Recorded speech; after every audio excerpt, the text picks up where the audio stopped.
Shalom Bapak Silakan. Ibu, kembali kita bertemu untuk belajar bersama. Mungkin kita mulai aja. Waktu dan tempat dipersilakan Pak Mak. Baik, terima kasih Pak Ferry. Selamat malam Bapak Ibu. Hari ini kita akan melanjutkan pembahasan kita ke Matius 13. Ya, jadi sudah Matius pasal 13 ini cukup jauh juga ya pembahasan kita. Oke, ya kita akan seperti biasa membaca ayatnya dulu dari Matius 13 ayat 1 sampai 23. Ya, silakan Pak Ferry untuk membaca dari layar aja. Matius 13 ayat 1 sampai 23. Ayat 1, pada hari itu keluarlah Yesus dari rumah dan duduk di tepi danau. Ayat 2, lalu datanglah orang banyak berbondong-bondong dan mengerumuni dia, sehingga ia naik ke perahu dan duduk di situ, sedangkan orang banyak semuanya berdiri di pantai. Ayat 3, ia Banyak hal. menyampaikan banyak hal dan perumpamaan kepada mereka. Katanya adalah seorang penabur keluar untuk menabur. Ayat 4, pada waktu ia menabur, sebagian benih itu jatuh di pinggir jalan, lalu datanglah burung dan memakannya sampai habis. Ayat 5, sebagian jatuh di tanah yang berbatu-batu yang tidak banyak tanahnya, lalu benih itu pun segera tumbuh karena tanahnya tipis. Ayat 6, namun sesudah matahari terbit, layulah tanaman itu dan menjadi kering karena tidak berakar. Ayat 7, benih yang lain jatuh di tengah semak duri, lalu makin besarlah semak itu dan menghimpitnya sampai mati. Ayat 8, benih-benih lainnya jatuh di tanah yang baik lalu berbuah.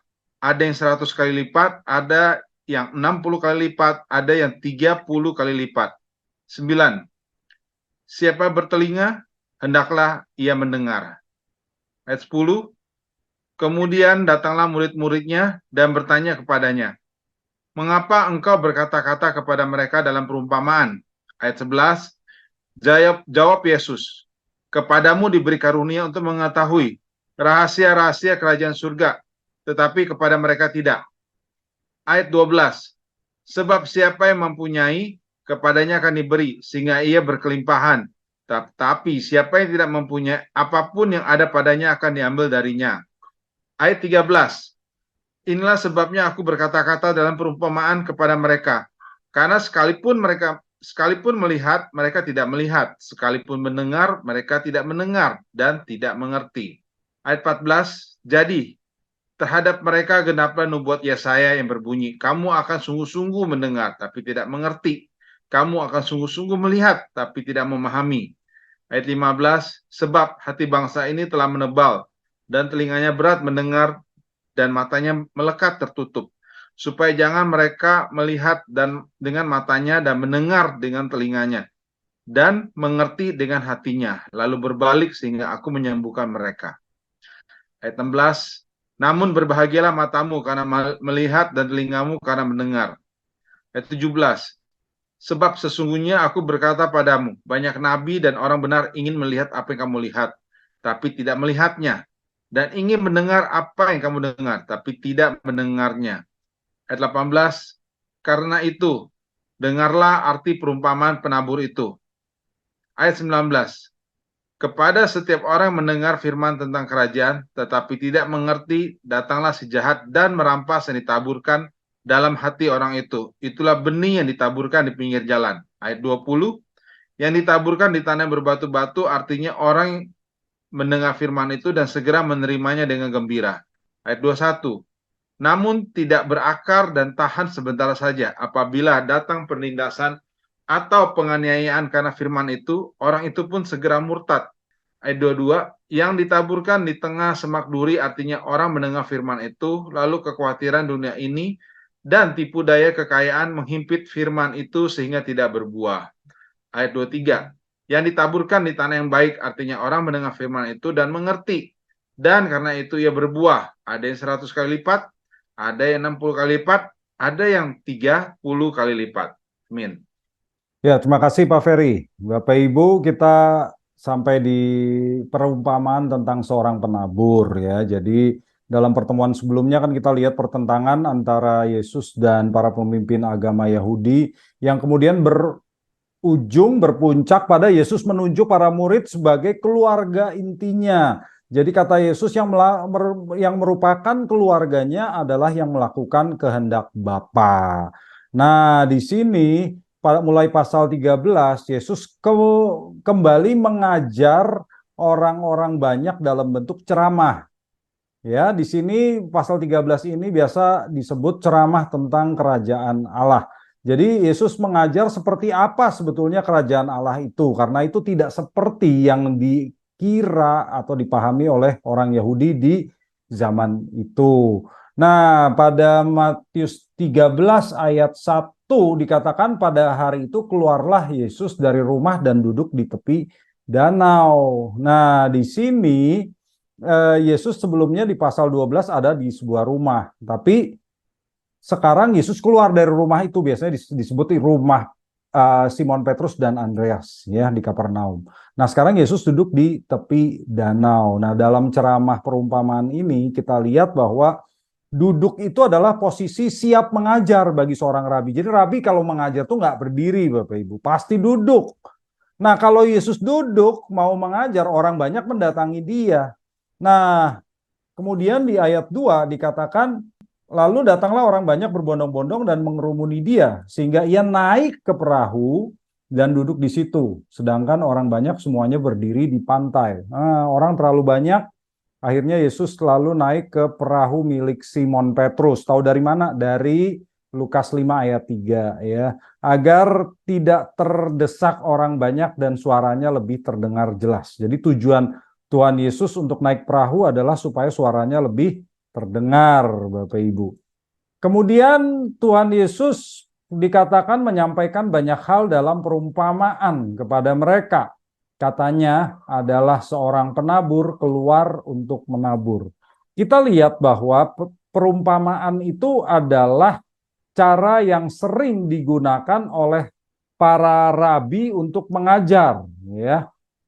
Di sini Tuhan Yesus menggunakan perumpamaan, menggunakan cerita dari pengalaman para pendengarnya. Jadi mereka ngerti kalau Yesus sedang berbicara mengenai penabur, mereka mengerti karena banyak dari pendengarnya yang memang hidup dari pertanian. Jadi mereka ngerti apa yang dimaksud oleh Tuhan Yesus. Kalau kita udah 2000 tahun, kita hidup di kota, kita tidak begitu memahami sebetulnya background dari perumpamaan tentang penabur ini. Di sini kita melihat bahwa siapakah penabur itu, nanti di ayat 37 ketahuan bahwa penabur itu adalah Yesus sendiri. Ya, penabur itu adalah Yesus sendiri. Penabur keluar dari rumahnya ke ladang. Kenapa dikatakan begitu? Karena rumah-rumah Israel di zaman itu dikelompokkan dalam kota atau desa. Jadi tidak ada rumah yang punya kafling pertanian pribadi, nggak ada. Mereka tinggal di kota, kalau mau mengurus ladang mereka harus keluar dari kota. Nah, di kota itulah, di luar kota itulah ada ladang-ladang yang mereka kerjakan. Ya, di sini dikatakan penabur keluar dari rumahnya, kata Yesus.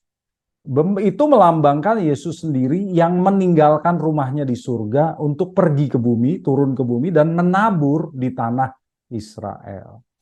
Cuma kita harus lihat, dalam perumpamaan ini fokusnya bukan di penabur Bapak Ibu, tapi di benihnya. Karena penabur cuma sekali disebut, ya. Dan benih yang ditaburkan adalah firman Allah. Benih itu adalah firman Allah. Tahu dari mana? Markus 4 ayat 14. Dan firman Allah ini tentang kerajaan surga, ya. Nanti di ayat 19 kita bisa melihatnya. Jadi kita jangan salah lagi mengartikan perumpamaan tentang seorang penabur setelah kita belajar dari sesi ini ya. Oke, di ayat keempat baru kita membaca perumpamaan tentang penabur ini. Pada waktu ia menabur, sebagian benih itu jatuh di pinggir jalan, lalu datanglah burung dan memakannya sampai habis.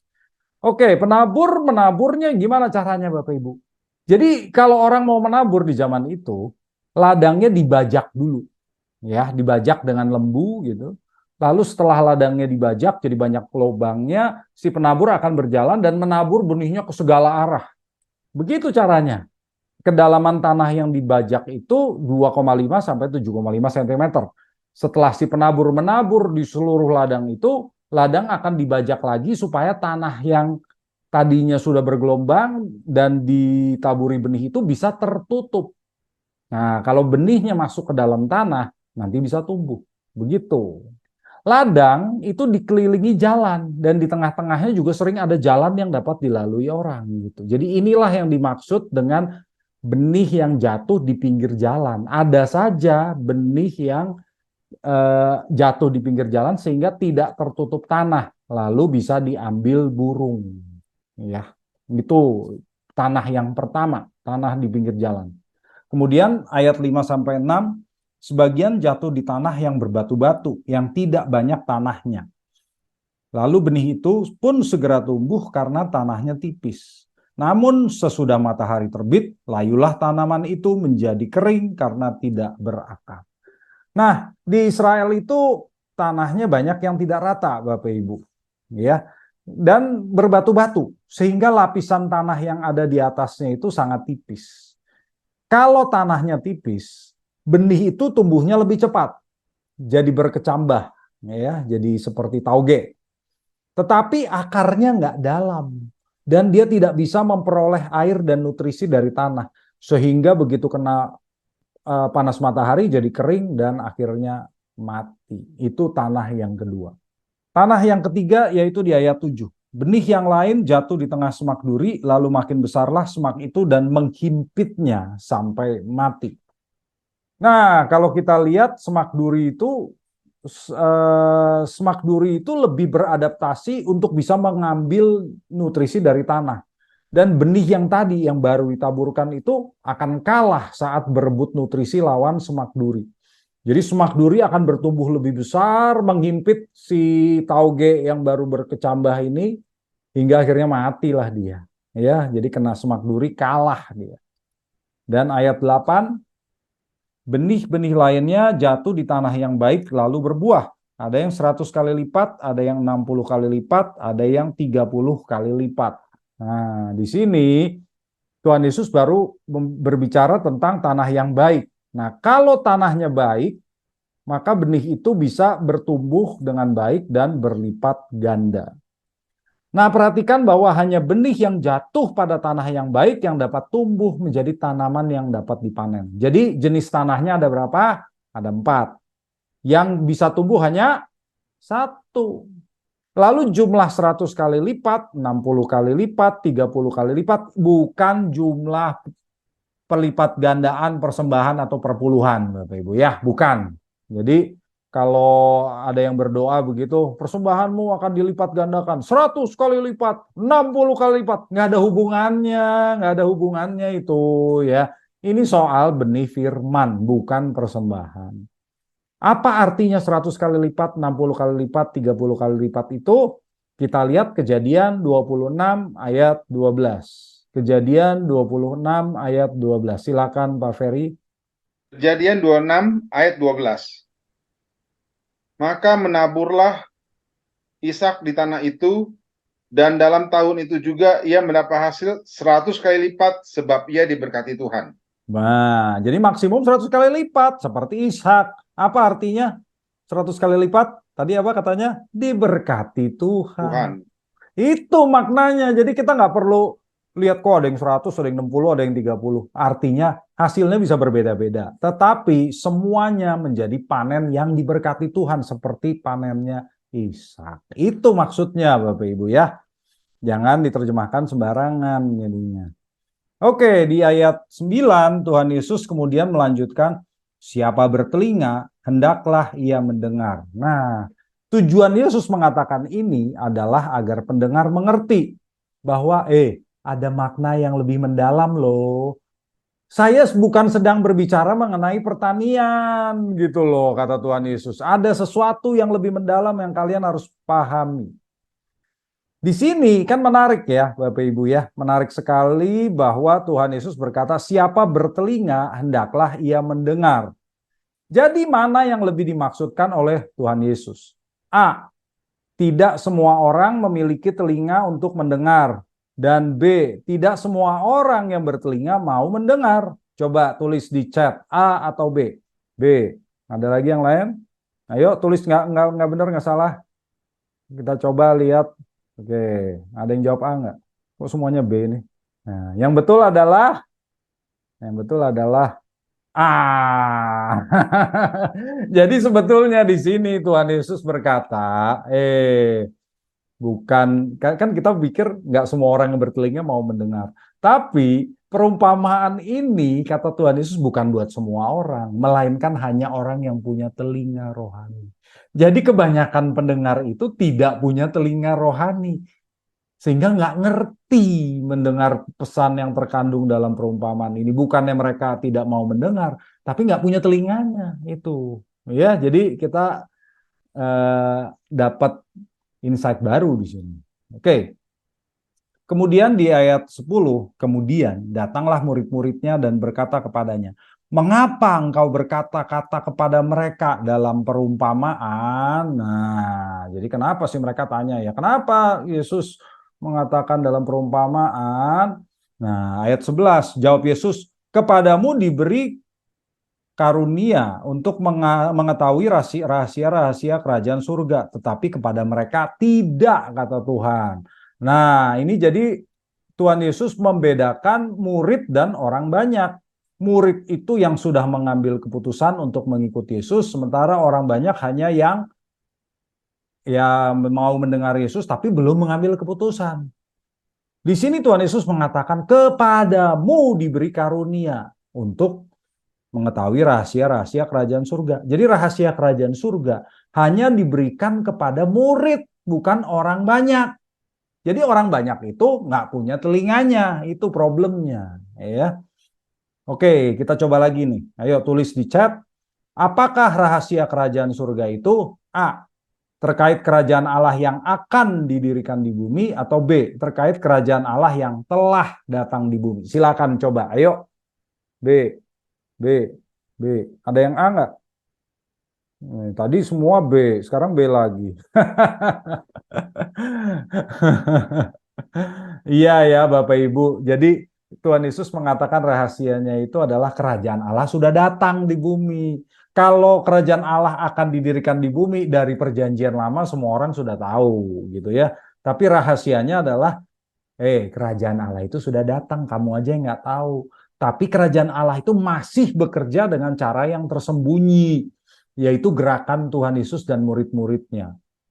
Dan semua masih bawah tanah nih, sampai kehadiran penuh pada saat kedatangan Tuhan Yesus yang kedua. Jadi itulah rahasia kerajaan Allah. Ayat 12 dan 13. Sebab siapa yang mempunyai kepadanya akan diberi, sehingga ia berkelimpahan. Tetapi siapa yang tidak mempunyai, apapun yang ada padanya diambil daripadanya. Orang nanti berpikir, kok nggak adil bener sih? Sudah punya banyak malah diberikan, ya. Sementara orang yang tidak punya malah segalanya diambil. Tunggu dulu, maknanya bukan itu, begitu ya. Ayat 13, inilah sebabnya aku berkata-kata dalam perumpamaan kepada mereka. Sekalipun melihat, mereka tidak melihat. Sekalipun mendengar, mereka tidak mendengar dan tidak mengerti. Jadi Bapak Ibu, orang banyak ini yang bukan murid Yesus, itu punya reaksi yang berbeda-beda terhadap Yesus. Ada yang mulai condong berpihak pada Yesus, ada yang masih berpihak pada orang Farisi tapi mendengar Yesus gitu. Di sini apa yang dikatakan siapa yang mempunyai kepadanya akan diberi ini bukan suatu nubuat, bukan. Tetapi ini adalah suatu kenyataan. Ya, jadi bukan nubuat, itu kenyataan hidup. Benar nggak kalau orang kaya itu bertambah kaya? Karena sering diberi hadiah oleh orang lain. Di zaman itu begitu. Ya, jadi orang kaya bertambah kaya bukan karena investasi saham. Di zaman itu belum ada. Tapi orang kaya itu disukai, jadi orang banyak memberi hadiah kepada orang kaya. Sementara orang miskin bertambah miskin, karena apa yang dimilikinya semakin habis. Di zaman itu orang miskin itu sangat susah untuk hidup, sehingga apa yang dimilikinya dipakai supaya dia bisa bertahan hidup, sehingga hartanya makin habis terus. Itu kenyataan hidup di zaman itu. Berarti orang yang beriman dan merespons dipercaya memperoleh rahasia kerajaan surga dan pemahamannya makin mendalam. Kalau kita merespons, pemahaman kita makin dalam. Kalau kita tidak beriman, tidak merespons, maka hatinya akan mengeras. Hasilnya, pemahaman yang tadi sekecil apapun malah menghilang. Ya, jadi Tuhan Yesus mengatakan ini supaya menantang orang banyak untuk merespons. Kalau tindakan mereka, respons mereka positif dan mau menjadi murid, maka rahasia kerajaan surga itu akan mereka dapatkan. Kenapa? Yang bertanya, apa arti perumpamaan itu, Rabi? Itu hanya murid, bukan orang banyak. Jadi Yesus akan ceritakan. Kalau tidak mau merespons, apa itu perumpamaan? Pergi, ya udah Yesus tidak menjelaskan. Maka apapun yang ada padanya akan hilang. Kalau dia punya, Yesus akan menambahkan pemahaman baru. Tapi kalau tidak punya, akan kehilangan. Itu maksudnya. Jadi bukan Tuhan tidak adil di sini ya. Ayat 14, ini sebetulnya kutipan dari Yesaya 6 ayat 9 sampai 10 ya. Coba saya bacakan. Kemudian firman-Nya, pergilah dan katakanlah kepada bangsa ini, dengarlah sungguh-sungguh tetapi kamu tidak akan mengerti. Lihatlah sungguh-sungguh tetapi kamu tidak akan memahami.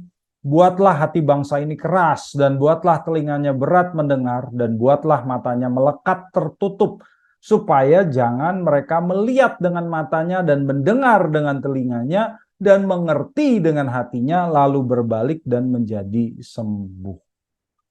Tuhan Yesus mengutip Yesaya 6 ini untuk menunjukkan bahwa sekalipun Israel itu punya latar belakang ketidakpercayaan dan menolak nabi-nabi yang pernah datang, sekarang orang-orang banyak itu juga mengeraskan hati mereka terhadap Yesus.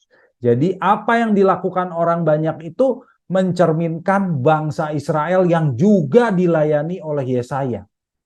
Nasib yang sama itu terjadi. Ya, orang-orang Israel zaman Yesaya mengeraskan hatinya, di zaman Yesus mengeraskan hati juga. Jadi hati mereka itu sudah mengeras, sudah menebal, sudah sirosis. Sehingga mereka tidak punya respons yang positif terhadap Yesus. Nah, ya, di sini kita lihat Allah tidak memaksa siapapun untuk menerima pesan kerajaan surga. Allah tuh nggak memaksa, itu terserah hati. Responsnya tergantung hati. Kalau hatinya keras ya sudah. Allah juga tidak memaksa. Itu artinya, ya. Ayat 16 sampai 17. Tuh lihat tuh, Yesus dan murid-muridnya lagi selfie di Danau Galilea, ya. Dari film ini, dari film The Chosen. Namun berbahagialah matamu karena melihat dan telingamu karena mendengar. Sebab sesungguhnya aku berkata kepadamu, banyak nabi dan orang benar ingin melihat apa yang kamu lihat, tetapi tidak melihatnya. Dan ingin mendengar apa yang kamu dengar, tetapi tidak mendengarnya. Jadi murid Yesus itu berbeda dengan orang banyak itu. Kenapa? Mereka punya mata rohani yang bisa melihat, telinga rohani yang bisa mendengar rahasia kerajaan surga. Kalau mereka nggak punya mata dan telinga itu udah percuma. Ya, dan ini membuat murid-murid Yesus jadi sejajar dengan apa yang dikatakan tadi dalam perjanjian lama. Ya, yaitu para nabi. Para nabi artinya juru bicara Allah yang menyuarakan apa firman Allah kepada rakyat. Orang-orang benar itu tokoh-tokoh PL yang menunggu datangnya penebusan. Ya, jadi tokoh-tokoh yang bukan nabi yang menantikan penebusan diberikan oleh Allah.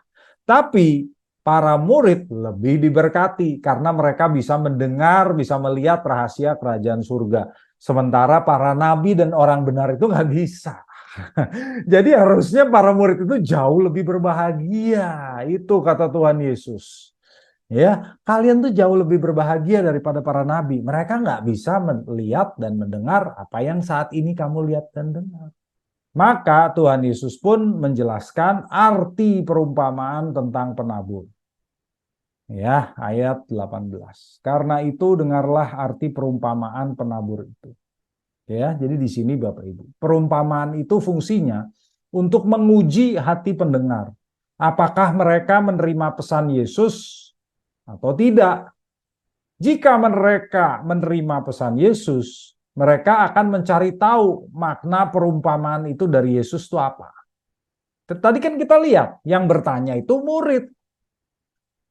Rabi, artinya apa, Rabi? Nah, kalau mereka mencari tahu, Yesus akan menjawab. Tapi kalau mereka menolak karena Yesus berbicara dengan perumpamaan, mereka akan berbalik. Ya udah, nggak jadi murid. Perumpamaan tentang penabur itu mengajar orang-orang yang menerima pesan Yesus tentang sifat kerajaan surga. Itulah rahasianya.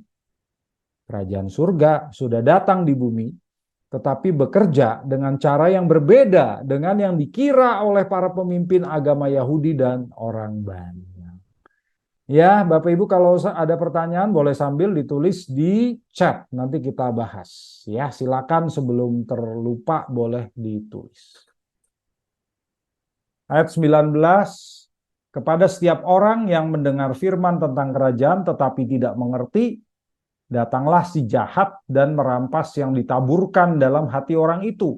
Itulah benih yang ditaburkan di pinggir jalan. Jadi tadi kita lihat ada 4 jenis tanah. Kalau kita tahu penabur siapa tadi? Yesus sendiri. Benih itu apa? Firman Allah. Berarti semua benih yang ditabur oleh Yesus itu baik. Yang jadi masalah adalah apa? Tanahnya. Tanahnya bisa baik, bisa tidak baik. Dan dari 4 jenis tanah, hanya 1 yang baik. Ya, jadi kita harus lihat apa arti tanahnya. Pinggir jalan itu melambangkan orang yang mendengar, tapi tidak mengerti. Kenapa nggak bisa mengerti? Karena mengeraskan hatinya. Mengeraskan hatinya. Jadi orang-orang yang mengeraskan hatinya itu menjadi rentan terhadap perbuatan iblis yang merampas firman yang mereka terima. Artinya firman itu tidak berdampak apapun terhadap orang-orang ini. Siapa mereka yang dimaksud oleh Yesus? Kalau pada saat itu merekalah orang-orang Farisi dan ahli-ahli Taurat. Yesus mau ngomong apapun nggak mempan. Hatinya sudah keras. Nggak mempan. Ya, Yesus mau ngomong apapun mereka tidak mau terima. Tidak ada dampaknya. Itulah tanah yang pertama. Tanah yang kedua, yang ditaburkan di tanah yang berbatu-batu, artinya orang yang mendengar firman itu dan segera menerimanya dengan gembira. Namun ia tidak berakar dan tahan sebentar saja. Apabila datang penindasan atau penganiayaan karena firman itu, orang itu pun segera murtad. Tanah yang berbatu-batu, Bapak Ibu, melambangkan hati yang bersedia menerima firman itu. Ya, makanya firman itu segera tumbuh berkecambah, tapi tidak dalam, sehingga tidak bisa berakar. Maka ini melambangkan hati orang-orang yang menerima pesan kerajaan surga, tapi hanya di permukaan. Sebab mereka itu tidak bersedia berkomitmen untuk jadi murid Yesus.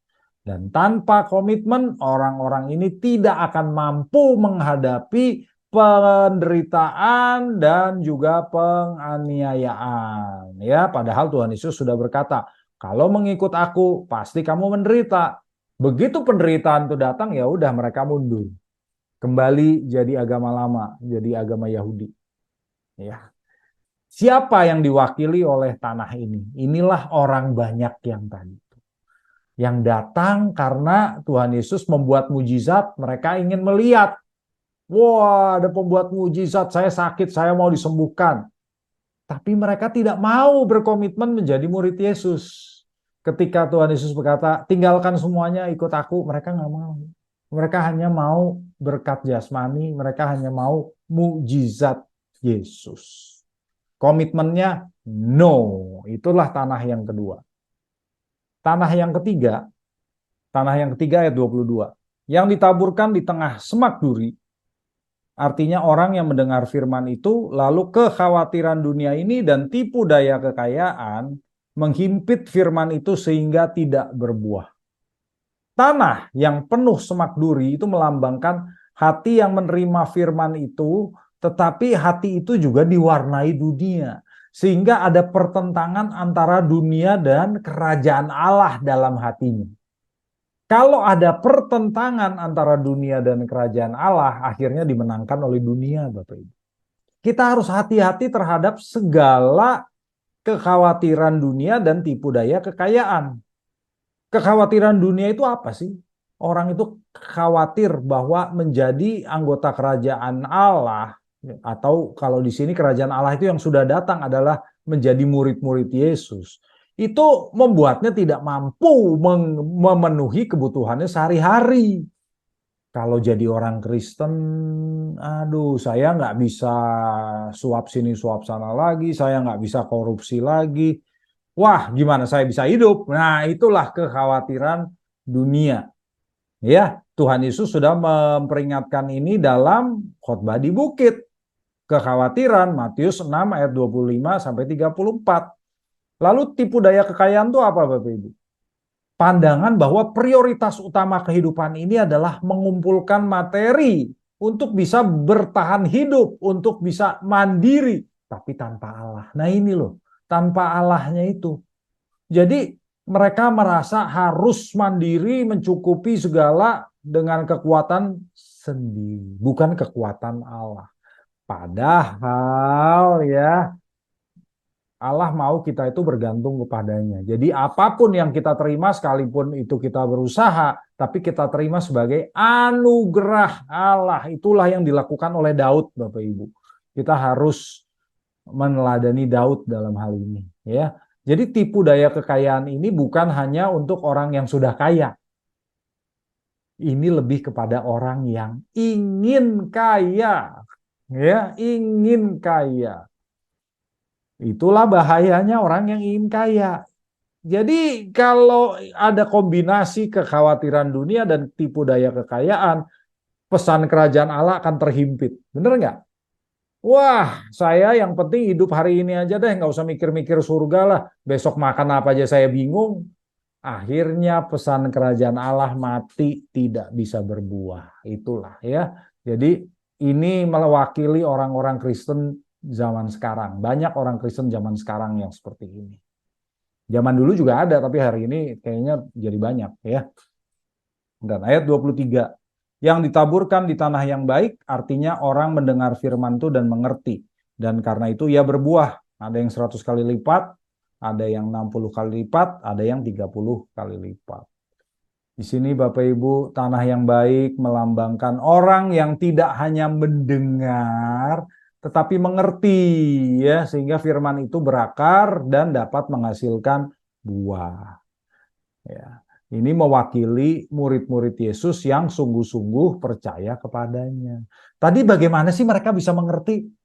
Karena Yesus menjelaskan, Bapak Ibu. Tadi kan kita udah lihat. Tuhan Yesus yang kasih tahu inilah arti perumpamaan penabur. Jadi mereka mau bertanya sehingga Yesus menjelaskan. Bukannya penjelasannya itu dapat dari langit. Enggak.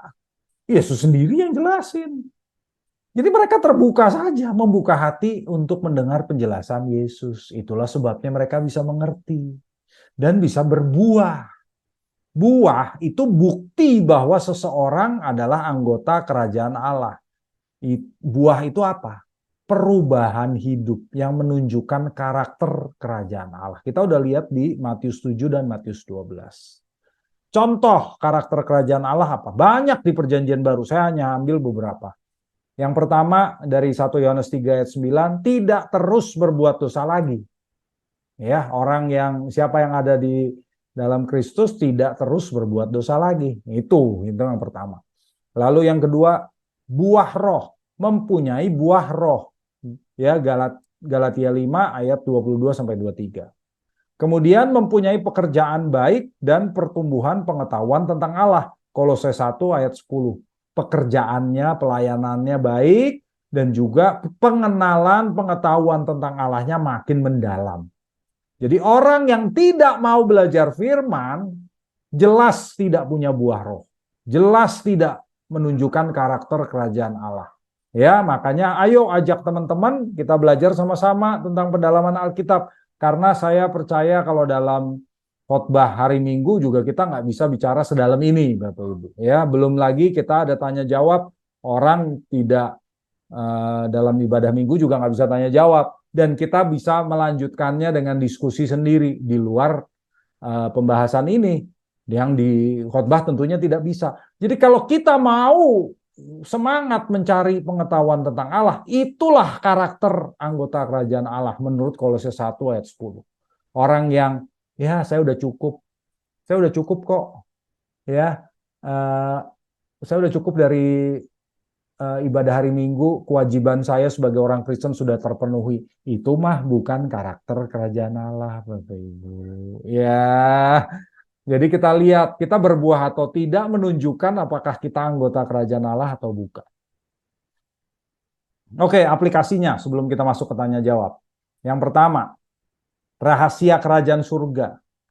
Orang banyak mengira Mesias itu membawa kerajaan surga, ya, yang membawa berkat-berkat jasmani dan merupakan kerajaan politis dengan kekuatan militer yang sanggup mengusir penjajah Romawi. Ya, kita tahu bahwa di minggu lalu saya berkhotbah tentang Tuhan Yesus menyatakan diri sebagai roti kehidupan. Orang-orang banyak melihat Yesus bisa melipat gandakan roti, memberi makan 5.000 orang dewasa gitu ya. Wah, mereka senang sekali. Ayo kita jadikan dia raja gitu ya. Tapi fokus Yesus kan bukan itu. Makanya Yesus menyingkir. Ya, Yesus nggak mau jadi raja, nggak mau menyingkirkan penjajah Romawi. Fokusnya bukan itu.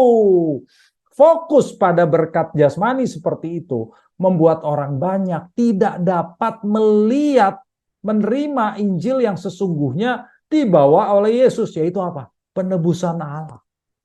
Penebusan Allah. Dia datang untuk menebus dosa. Itu orang nggak tahu. Jadi orang banyak itu melihat Yesus sanggup membuat mujizat dan wah, kalau dia ada bersama kita, kita dapat berkat terus. Itu saja jadi fokus. Padahal bukan itu fokus Yesus. Rahasia kerajaan surga yang dibawa Yesus adalah pertama, kerajaan surga sudah datang. Tapi berbeda dengan yang dikira oleh orang-orang Yahudi. Jadi udah nggak seperti yang tadi itu kerajaan Allah. Dan yang kedua, para murid harus mengutamakan atau memprioritaskan kerajaan surga. Matius 6 ayat 33. Cari dahulu kerajaan Allah. Fokusnya harus pada kerajaan surga. Sekalipun belum mengalaminya secara penuh. Kita pun hari ini belum mengalami kerajaan surga secara penuh. Itu baru datang ketika Yesus datang kedua kalinya. Tapi kita adalah anggota kerajaan surga, jangan lupa. Dari zaman Yesus, kerajaan surga itu sudah datang, meskipun belum penuh. Rahasianya itu. Sebagai anggota kerajaan surga, kita harus taat dan tunduk kepada kerajaan surga, sekalipun kerajaan surga ini seperti kerajaan yang bawah tanah, karena kita semua warga negara Indonesia, gitu ya. Jadi, kita ini warga negara kerajaan surga yang masih hidup di dunia, maka kerajaan surganya seperti tersembunyi sampai sekarang. Tapi tunggu nanti waktu Yesus datang. Nah, kita lihat kerajaan surga menguasai dunia ini ya. Dan kita baru lihat apa yang kita pelajari dari Alkitab itu menjadi kenyataan sepenuhnya. Dan aplikasi yang kedua adalah firman tentang kerajaan surga itu berkuasa. Tadi penabur itu Yesus. Yesus menaburkan firman. Firman itu berkuasa memberi kehidupan pada tanah. Tapi yang bertanggung jawab untuk merespons itu tanahnya. Jadi tanah itu mewakili hati manusia. Respons yang benar akan memungkinkan firman melaksanakan kuasanya untuk mengubah orang secara pribadi sehingga memiliki karakter warga kerajaan surga. Kita mau jadi warga kerajaan surga, jadikanlah hati kita sebagai tanah yang baik. Kalau hati kita keras seperti orang Farisi, percuma. Ya, kalau hati kita seperti semak duri, tanah yang ditaburi semak duri, kita masih terpengaruh kekhawatiran dunia dan tipu daya kekayaan, itu juga percuma. Jadi kita harus punya hati yang baik. Dan hati-hati ya, Karena Tuhan Yesus sudah naik ke surga, tugas itu dilanjutkan oleh murid-muridnya. Jadi kita sebagai murid-muridnya itu pun bertanggung jawab untuk terus memberikan nutrisi rohani dan pemeliharaan yang baik bagi tanaman. Oke, Pak Mak kan pendeta gitu, gembala. Iya, memang saya lebih bertanggung jawab bagi banyak anggota jemaat di gereja kita. Tetapi kita semua sebetulnya adalah gembala untuk skala yang lebih kecil. Di keluarga kita misalnya, ya, kita mungkin adalah gembala bagi siapa? Keluarga kita, istri, anak-anak. Kalau ibu-ibu menjadi gembala bagi anak-anaknya. Jadi itulah tanggung jawab untuk memberikan nutrisi rohani supaya tanaman, yaitu keluarga kita pun bertumbuh. Waktu kita jadi bos, kita jadi gembala buat karyawan kita. Nah, kita harus kasih teladan yang baik supaya mereka pun juga bertumbuh. Kemudian menjaga hati. Sebagai gembala, kita bukan Tuhan Yesus. Tuhan Yesus tidak mungkin bisa terhimpit kekhawatiran dunia dan tipu daya kekayaan. Sementara kita bisa, ya, kita bisa. Maka kita harus terus jaga hati, jangan sampai kekhawatiran dunia dan tipu daya kekayaan itu menghimpit kita sehingga kitanya sendiri yang tidak berbuah. Kalau kitanya sendiri yang tidak berbuah, apalagi tanaman yang kita kelola, keluarga kita, lebih nggak berbuah lagi, Bapak Ibu. Jadi kita semua punya tanggung jawab sebagai gembala atau penabur bagi komunitas kecil kita masing-masing. Ya, itu yang bisa saya sampaikan, Bapak Ibu. Saya kembalikan ke Pak Ferry untuk tanya jawab. Terima kasih Pak Mak. Bapak Ibu, ada pertanyaan perihal benih dan tanahnya. Ya Pak Kun. Ya, malam Pak Mak, malam Pak Malam Pak Ferry, Kun. malam Pak Kun. semuanya. Ya, mengenai penabur dan benih, ya, saya melihat kondisi sekarang ini, terutama gereja-gereja. Kalau gereja tersebut lebih fokus, misalnya dia banyak melakukan retreat, retreat apa, misalnya contoh misalnya retreat suami istri. Nah, setelah dilakukan berkali-kali, malah saya mendapatkan bahwa ternyata aktivis yang terjun ke dalam pelayanan suami istri, malah mereka jatuh ke dalam perzinahan. Itu pertama. Nah, yang kedua, kalau saya melihat gereja yang lebih condong ke dalam pengajaran budi pekerti, karakter, perbuatan, ternyata setelah itu aktivis tersebut malah melakukan hal seperti itu, tidak seperti gereja mengajarkan. Jadi artinya pada saat mereka mengundurkan diri sebagai aktivis, nah perbuatan yang mereka lakukan itu bertentangan dengan firman Tuhan. Karakter mereka tidak seperti karakter yang diajarkan oleh Kristus. Nah, pertanyaan saya, tanah yang mana, Pak? Kalau seperti yang saya katakan tadi, apakah tanah yang pinggir jalan, kemudian ada yang semak duri, kalau tanah baik udah pasti nggak ada. Kemudian apalagi yang satu lagi, yang tadi yang kedua ada 3 kan.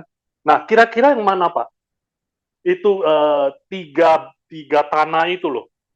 Ya, jadi kalau menurut saya sih kemungkinan sih tanah yang pertama itu yang pinggir jalan kemudian diambil oleh iblis begitu ya, si jahat begitu.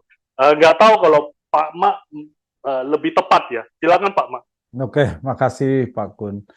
Kalau untuk tanah yang pertama ya yang benihnya diambil oleh iblis, itu kan sebetulnya Tuhan Yesus menggambarkan orang-orang Farisi dan ahli-ahli Taurat yang dari awal sudah menolak gitu ya.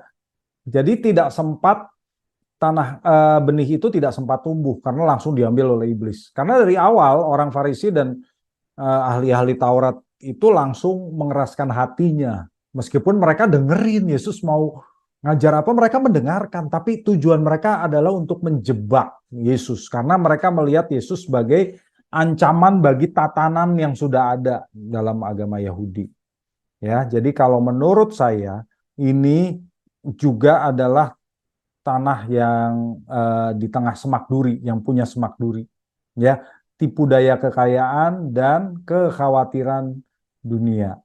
Oh, tapi kan ini bukan berarti dia ingin kaya, bukan. Tetapi dia ingin menikmati kenikmatan dunia, gitu ya. Jadi kekhawatiran dunia itu ada padanya. Kalau saya jadi Kristen, ya saya tidak bisa menikmati ini. Kenapa enggak? Saya bikin Kristen yang juga bisa menikmati ini, gitu ya. Sehingga akhirnya firman itu tidak bisa bertumbuh dalam dirinya, ya terhimpit oleh hawa nafsunya sendiri. Ya, maka kita memang benar-benar sebagai orang percaya kita harus jaga hati sih. Siapapun kita bisa jatuh di situ. Kalau tanah satu enggak, karena kita sudah jadi Kristen gitu ya. Tanah satu itu adalah mendengar saja udah langsung menolak. Tanah yang di pinggir jalan. Kalau tanah yang kedua itu kena penindasan, kena penganiayaan, dia langsung murtad. Itu juga kemungkinannya kecil. Bagi kita saat ini, yang menjadi kemungkinan terbesar adalah tanah yang semak duri. Ya, kita masih terlalu dipikirkan dengan segala kerumitan dunia, segala kenikmatan dunia, kebutuhan jasmani kita, sehingga menekan firman itu. Firman itu pun jadi tidak bertumbuh. Ya, maka kita bisa jatuh ke dalam dosa. Makanya benar, kita harus terus berdoa. Jangan sampai kita memelihara kekhawatiran dunia dan tipu daya kekayaan itu. Itulah yang berbahaya sekali buat orang-orang Kristen di zaman ini. Ya, itu jawaban saya, Pak Kun. Baik, Pak. Itu sama yang kedua, Pak, ini tadi kan ada 30 kali lipat, 60 kali lipat, 100 kali lipat. Nah, referensi daripada 100 kali lipat kan mengambil dari Kejadian 26, Pak. Bagaimana dengan 30 kali lipat dan 60 kali lipat, Pak? Apa punya arti angka 3, angka 6 seperti yang di angka-angka yang di kitab Wahyu, Pak? Maksudnya bagaimana? Oh iya, makasih Pak Kun. Kalau angka 30 dan 60-nya itu dijadikan skala saja oleh Tuhan Yesus ya. Jadi kalau angka 3, angka 6 itu sering jadi simbol, tetapi di sini Tuhan Yesus menggunakan standarnya 100. 100 itu panennya Ishak gitu ya. Lalu angka 30 dan 60 ini adalah skalanya. Kan Tuhan Yesus juga susah kalau mengatakan ada yang 33 kali lipat, ada yang 66 kali lipat. Jadi dia berusaha puitis karena Tuhan Yesus ngajar dalam bahasa puitis supaya murid-muridnya lebih mudah mengerti. Jadi 30-60 itu berarti hasilnya berbeda-beda, tetapi semuanya diberkati oleh Tuhan. Seperti Ishak itu. Kenapa? Karena di Israel ya saat Tuhan Yesus sedang mengajar itu hasil panen itu bukan 30 60 100. Bukan. Ya saya pernah membaca hasil panen itu paling 10 sampai 15 kali, bukan nggak sampai 30 kali. Jadi Tuhan Yesus mengatakan 30 kali saja itu sudah berarti diberkati Tuhan. Karena hasil panen di Israel itu 10 sampai 15 kali saja.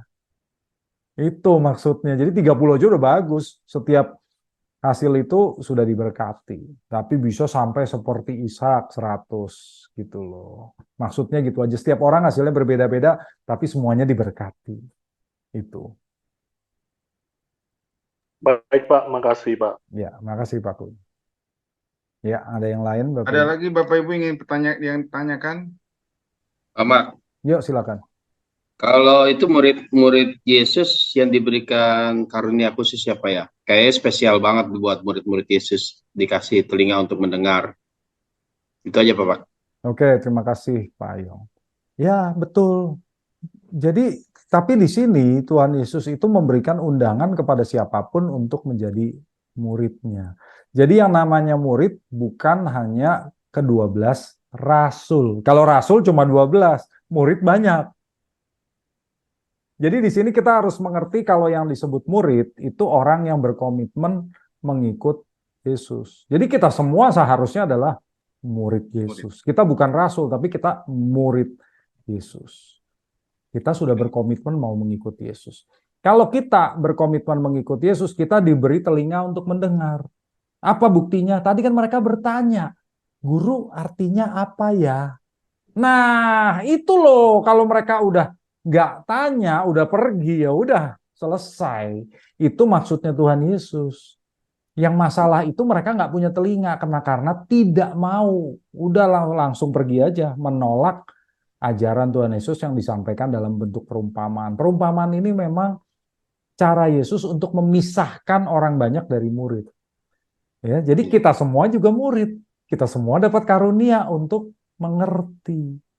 Orang banyak yang mendengar tentang Yesus menolak, ya udah selesai.